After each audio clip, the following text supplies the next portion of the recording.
வணக்கங்கள் மக்களை. ஆஃபீஸ் கிளம்பிடாச்சா?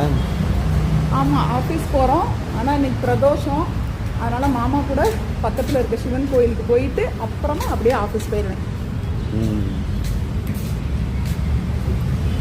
புதுவினையா பழவினையா கணம் கணம் தினம் என்னை துடிக்க வைத்தாய். பொருளுக்கு அலைந்திடும் பொருளற்ற வாழ்க்கையும் துரத்துதே. உன் அருள் அருள் அருள் என்று அலைகின்ற மனம் இன்று பிதற்றுதே. அருள் விழியால் நோக்குவாய், மலர்பதத்தால் தாங்குவாய். உன் திருக்கரம் என்னை அரவணைக்குனதருள் பெற பிச்சை பாத்திரம் ஏந்தி வந்தேன் ஐயனே.